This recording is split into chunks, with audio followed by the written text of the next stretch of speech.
فاكرين لما كنا بندرس اوسموزس كنا بنحط مية عادية، ورقة ترشيح، محلول ملح، وبعد كده نلاقي ان المية العادية بتروح ناحية محلول الملح، المحلول الملح يزيد والمية العادية بتقل.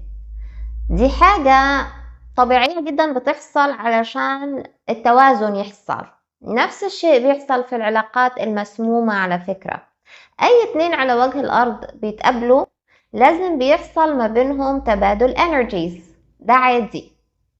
لكن في حالة البني ادم الموهوب اللي غالبا بيكون empath، يعني شخص بيفايبريت energy قوية جدا، الاورا بتاعته تمتد لمسافات بعيدة، الشخص ده لما بيكون في حياته حد توكسيك ممكن يكون نارسيسست، نقدر نسميه حاجة زي كده. اللي بيحصل ان الانرجي بتاعت الشخص الموهوب ده بتروح ناحية الشخص التوكسيك عشان برضو يحصل توازن. ما هو الشخص ده الانرجي بتاعته ضلمة ملوثة مش قوية، فعلشان يقدر ان هو يبقى قوي، ان هو ينتعش، يعمل ايه؟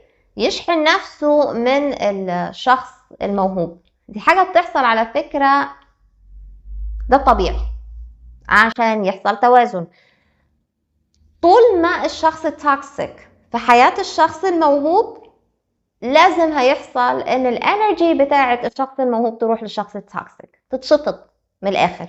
العلاقة دي ما فيهاش reciprocity على فكرة، ما فيهاش تبادل طاقات طبيعي، يعني اتنين بيشحنوا بعض او اتنين بياخدوا من بعض energies، مع ان ده الطبيعي في الكون على فكرة، ان العادي بتاع الناس انهم يتبادلوا طاقة. في الحالة دي لا، الشخص التوكسيك ده بس بياخد، بس بيشفط، ومؤقتا طبعا مؤقتا بينتعش وبيحس انه قوي وبيشحن من الشخص الموهوب. وهما انا بسميهم عندهم بصراحة، يعني انا بقول عليهم كلمة كده، عندهم خرم في الاورا بتاعتهم، يعني اورا مخرومة، يشحنوا ويصرفوا بسرعة، الانرجي ما بتستناش عندهم على فكرة. والسبب ان هما ناس اصلا بطبيعتهم عايشين على السرقة، يعني عايشين يتغذوا من الانرجيز بتاعة الاخرين. فما بالكم بقى لو شخص بيفايبريت بانرجيز قوية زي الشخص اللي عنده موهبة. هل لو الشخص التوكسيك ده موجود في حياة الشخص الموهوب في نفس البيت، في نفس المكتب اللي بيشتغلوا فيه، في نفس المكان عموما، هل لازم يتواجدوا في مكان واحد علشان يحصل الشفط ده؟ لا، كفاية ان هم يتقابلوا مرة ويحصل ما بينهم يسلموا على بعض، يتكلموا مع بعض، موقف ايا كان، وبعد كده يبدأ الشفط ويفضل مستمر. لان اي علاقة في الدنيا بتعمل تفاعل، والتفاعل ده بيخلق كورد، والكورد ده هو اللي بينقل الانرجي من الشخص الموهوب للشخص التوكسيك. عشان كده مهم جدا لو في حياتكم حد انتوا عارفين ومتأكدين من جواكم ان هو شخص مش مظبوط، حتى لو انتوا بطلتوا تتقابلوا ولا تتكلموا معاه، اقطعوا الكوردز اللي ما بينكم وما بينه، علشان دي حاجة هتستهلك منكم energy. اصلا ايه علاقة اللي انا بقوله ده بالموهبة؟ يعني ايه علاقة ان حد توكسيك في حياتكم وهيأثر على تطور موهبتكم؟ هو اصلا بيشحن منكم energy اللي هي بتغذي الموهبة. اصلا الانرجي هي اللي مخلاكم عايشين اساسا، ومن ضمن الحياة اللي انتوا عايشينها موهبتكم اللي هي تعتبر طبعا اهم حاجة في حياتكم. فلو انتوا بيتشفط منكم انرجي، هتغذوا الموهبة دي ازاي؟ يعني منين تجيبوا طاقة ان انتوا تدوروا على ديزاين وترسموا الباترون بتاعه وتقصوا القماش وتعملوا فيتنج وما يعجبكوش وتغيروا تاني في الباترون وبعدين تعملوا فيتنج وبعدين تعملوا فينيشنج ما حصلش؟ منين الانرجي دي؟ اصلا هي بتتاخد منكم. شوية شوية تلاقي نفسكم الموهبة دي انتوا مش بتمارسوها كتير، وشوية شوية بتختفي. اي حاجة الواحد مش بيمارسها كتير بتختفي. ودي طريقة واحدة بس من الطرق اللي ممكن وجود شخص توكسيك في حياتكم يأثر بيها على موهبتكم. في طرق تانية وما تتحسش، والساتل فوق ما تتخيلوا. هقول لكم على اللي حصل. انا اصلا زمان خالص، يعني قولوا من 10 سنين تقريبا، كنت بخرج مع العيلة ومع الاصحاب وبنتجمع. وبعدين انا في الفترة دي، فترة 10 سنين فاتت، كنت بذاكر باترون وبذاكر برانيك هيلينج في نفس الوقت. الحوارات كانت shallow، القعدة بايخة، وكنت بفضل ساكتة. وبعدين مثلا حد يقول حصل كذا او مش فاهم حاجة معينة، الاقيها مرتبطة بدراستي في الهيلينج مثلا، فاقول له دي ممكن تشاكرا معينة محتاجة تتنظف او حاجة زي كده، يعني العلاج بتاعها بسيط، فاقول رأيي. لما برجع البيت بلاقي ناس بقى معينين في العيلة يقولوا لي هو انت بتتكلمي ليه؟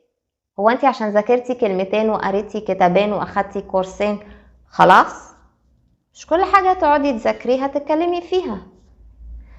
يعني هو انا عايزة افهم، هو اصلا الحوار اللي كان داير بينكم ده اساسا، يعني ده انتوا بتقولوا نكت بايخة وتضحكوا عليها، بتعلقوا تعليقات سخيفة جدا. وهي دي بقى يعني دي الحاجة اللي اشارك فيها. يعني لما حد كان محتاج ان انا اساعده بحاجة، قلت رأيي ايه اللي حصل. بصوا يا جماعة، هو حصل حاجتين مش حاجة واحدة بس. اول حاجة ان الشخص التوكسيك ده، النارسيسست، لازم تبقى مسلطة عليه الاضواء. فوانس ان انا فتحت بقي واتكلمت كله بصلي، فدي حاجة وجعته. تاني حاجة، هو بيشتغل على حتة ايه؟ تقديري لنفسي.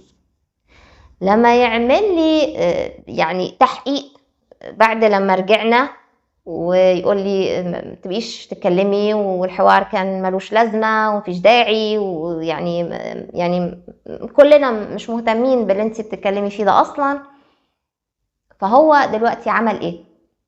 خلاني بعد كده لما بروح اي قاعدة معاهم او عموما انا وهو بنتواجد في مكان، اللي بيحصل اني اقول لنفسي مفيش داعي افتح بقي بقى، عشان ما يرجعش يقول لي الكلام اللي قلتيه ملوش لازمه، او محدش طلب رايك، او ما تتفلسفيش مش عشان قريتي كتاب او ايا كان. فعلشان ده ما يحصلش، خليني انا بقى ايه؟ اسكت، خليني انا في حالي. عرفتوا هما بيشتغلوا ازاي على حته تقدير الذات؟ يخلوا الواحد يشرينك، يقل، ما يتكلمش، ما يفتحش بقه. بدل ما يحصل كذا خليني ساكته، بدل ما يعني اضايق حد خليني ساكته.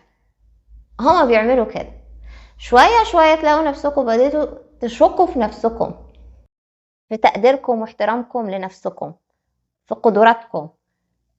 ثقتكم بنفسكم بتتهز في العموم. الشخص الموهوب محتاج جدا انه يحترم نفسه ويقدرها ويتعامل معاها بمنتهى الادب. هما طبعا بيلعبوا على الحته دي جامد قوي، بيبقوا عارفين هما بيعملوا ايه كويس قوي، كل حاجه calculated by the way.